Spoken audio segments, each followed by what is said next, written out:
السلام علیکم ورحمۃ اللہ وبرکاتہ۔ الحمدللہ رب العالمین والصلاة والسلام علی نبینا محمد وعلی آلہ وصحبہ اجمعین وبعد۔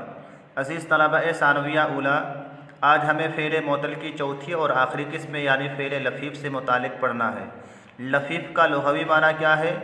لفیف کا ایک معنی تو ہے مخلوط اور دوسرا معنی ہے لپٹا ہوا، اور اس کی اصطلاحی تعریف یہاں پر دی ہوئی ہے: اللفیف وہو ما کان فیہ حرف علت۔ فعل لفیف اس فعل کو کہا جاتا ہے ما کان فیہ حرف علت۔ حرف یہ تثنیہ کا صیغہ ہے، جس فعل میں دو حروف علت ہوں اس فعل کو فعل لفیف کہا جاتا ہے۔ یعنی جس فعل کے حروف اصلی میں دو حروف علت ہوں تو اس فعل کو فعل لفیف کہا جاتا ہے۔ فعل لفیف کو فعل لفیف کیوں کہا جاتا ہے، اس کی وجہ تسمیہ کیا ہے؟ تو فعل لفیف کو فعل لفیف اس لیے کہا جاتا ہے، اس کی وجہ تسمیہ یہ ہے کہ لفیف کا ایک معنی آپ کو بتایا گیا مخلوط ہوتا ہے۔ چونکہ فعل لفیف میں حروف علت اور حرف صحیح مخلوط ہوتے ہیں، اسی لیے فعل لفیف کو فعل لفیف کہا جاتا ہے۔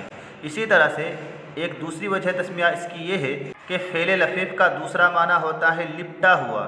چونکہ فعل لفیف میں حروف علت دو ہوتے ہیں اور حرف صحیح ایک ہوتا ہے، یعنی حرف صحیح حروف علت سے فعل لفیف میں لپٹا ہوا ہوتا ہے، اسی لیے فعل لفیف کو فعل لفیف کہا جاتا ہے۔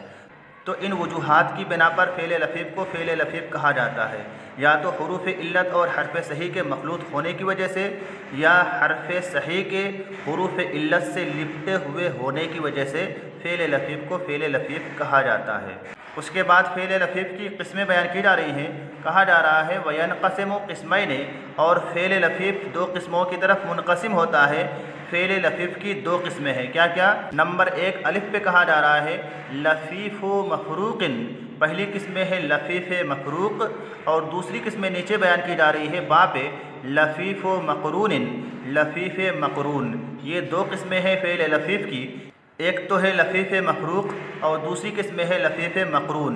لفیف مفروق کس کو کہا جاتا ہے؟ کہا جا رہا ہے وَهُوَ أَن تَكُونَ فَاؤُهُ وَلَامُهُ حَرْفَيْ عِلَّةٍ۔ لفیف مفروق کہا جاتا ہے ان تکون فاؤہ ولامہ حرفی علت، جس کا فا کلمہ اور لام کلمہ دونوں حرف علت ہوں۔ حرف یہ بھی تثنیہ کا صیغہ ہے، دونوں حرف علت ہوں، فا بھی اور لام بھی دونوں حرف علت ہوں، درمیان میں عین کلمہ حرف صحیح ہو اور فا کلمہ اور لام کلمہ دونوں حرف علت ہوں، تو اس کو لفیف مفروق کہا جاتا ہے۔ ای یفرق بینہما حرف صحیح، یعنی ان دونوں حروف علت کے درمیان حرف صحیح تفریق کرتا ہے، فرق کرتا ہے۔ چونکہ مفروق کا معنی ہی ہے فرق کیا ہوا، حرف صحیح دو حروف علت کے درمیان تفریق کرتا ہے، جدائی پیدا کرتا ہے، اسی لیے لفیف مفروق کو لفیف مفروق کہا جاتا ہے۔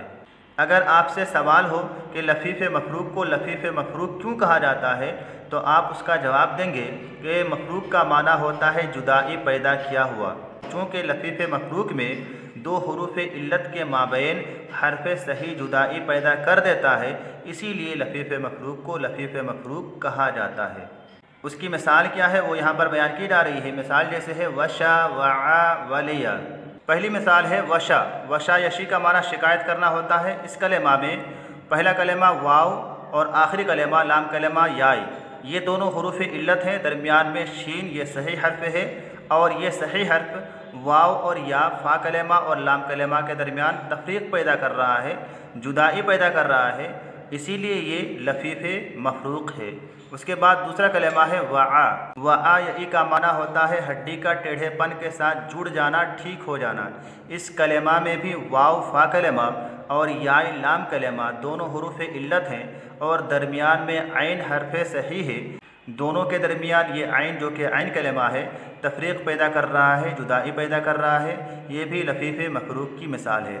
اگلی مثال ہے ولی یا ولی بننا۔ اس میں واو فا کلمہ یا لام کلمہ حروف علت ہیں، درمیان میں لام حرف صحیح ہے، یہ حرف صحیح دونوں حروف علت کے درمیان جدائی پیدا کر رہا ہے، اسی لیے یہ بھی لفیف مفروق ہے۔ लफ़ीफ़ की दूसरी किस्में है लफ़ीफ़ मक़रून। मक़रून का माना है मिला हुआ, जो चीज़ मिली हुई होती है उसको मक़रून कहा जाता है। इस्तिलाही तारीफ़ क्या है लफ़ीफ़ मक़रून की?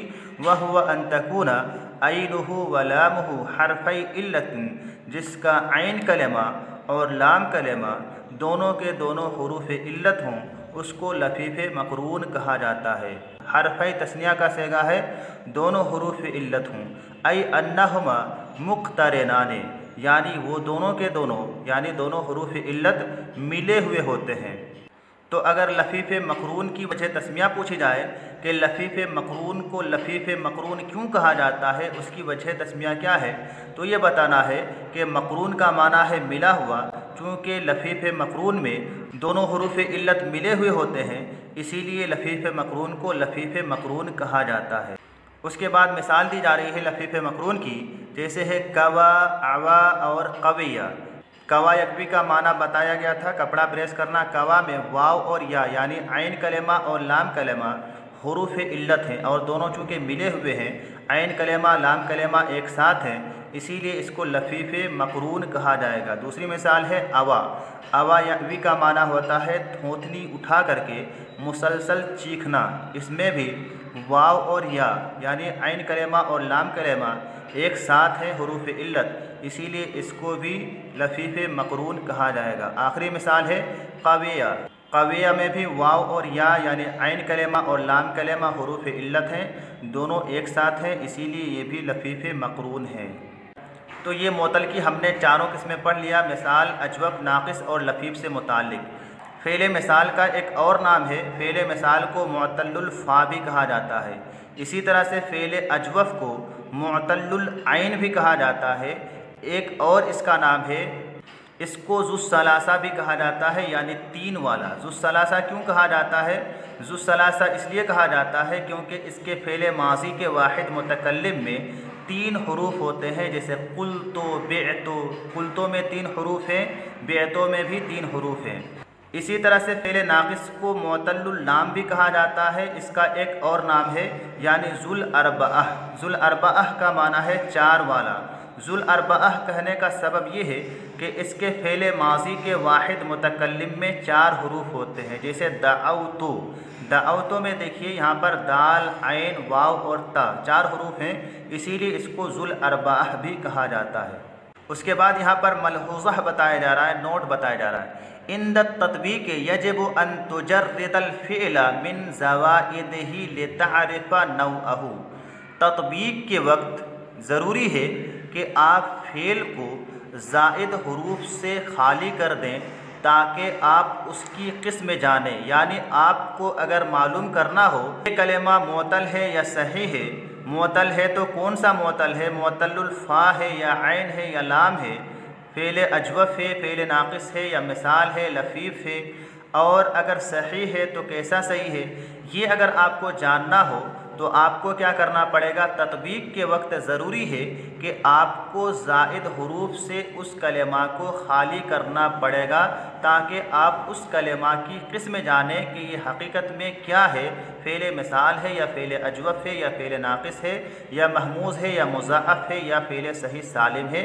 इन तमाम चीज़ों को जानने के लिए आपको सबसे पहले ज़ाइद हुरूफ़ को हटाना पड़ेगा। ये चीज़ कहा जा रहा है कि इंद तत्बीक़ यजिब अन तुजर्रिदल फ़िअला मिन ज़वाइदिही लितअरिफ़ा नौअहू। तत्बीक के वक्त ज़रूरी है कि आप फ़ेल को उसके ज़ाइद हुरूफ़ से खाली करें ताकि आप उसकी किस्म जान सकें। लिअन्न तक़सीम साबिक़ा मबनियुन अलल अहरुफ़िल उसूल कमा ज़करना। लिअन्न तक़सीम साबिक़ा, इसलिए कि जो साबिक़ा तक़सीम है, जो हमने ऊपर में फ़ेल की तक़सीम की है कि फ़ेल सही की ये किस्में हैं, फ़ेल मुअत्तल की ये किस्में हैं, ये जो तमाम तक़सीमात हैं, ये चीज़ मबनी है, ये चीज़ मुनहसिर है अलल अहरुफ़िल उसूल, असली हुरूफ़ पर। असली हुरूफ़ पर ये चीज़ कायम है, असली हुरूफ़ को सामने रखते हुए ये तक़सीम की है, कमा ज़करना, जैसे कि हमने बयान किया। फ़मसलन अल-फ़ेल, मिसाल के तौर से ये फ़ेल है, ला कमा फ़ेअलुन सहीहुन, ये लाकमा फ़ेल सही है। अगरचे कि आपको लाम के बाद अलिफ दिख रहा होगा, फिर भी ये फ़ेल मुअत्तल नहीं है बल्कि फ़ेल सही है। क्यों फ़ेल सही है, फ़ेल मुअत्तल क्यों नहीं है? लिअन्न उसूलहु लकमा तखलू मिन अहरुफिल इल्लत, क्योंकि इस लाकमा के असली हरूफ यानी लाम, काफ और मीम तखलू मिन अहरुफिल इल्लत, हरूफ इल्लत से खाली है। इस लकमा में कोई हर्फ इल्लत नहीं है। वलफ़ेलु इत्तख़ज़ा फ़ेलुन सहीहुन महमूज़ुन, और जो फ़ेल इत्तख़ज़ा है ये फ़ेल सहीह और महमूज़ है। क्यों?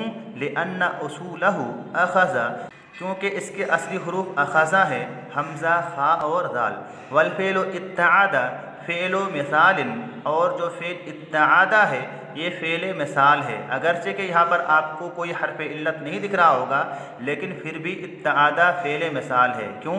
लिअन्ना उसूलहु वआदा, क्योंकि इत्तआदा के असली हरूफ क्या है? वआदा है, यानी इस इत्तआदा फ़ेल का फ़ा कलमा हर्फ इल्लत है, इसीलिए ये फ़ेल मुअत्तल है। तो ये आज का हमारा दर्स पूरा हुआ। जो चीज़ें आपको समझाई गई हैं उन चीज़ों को समझ करके याद करें। अगर समझने में कोई दिक्कत हो, परेशानी हो तो हमसे राबिता करें और दोबारा समझ लें। अस्सलामु अलैकुम वरहमतुल्लाहि वबरकातुहू।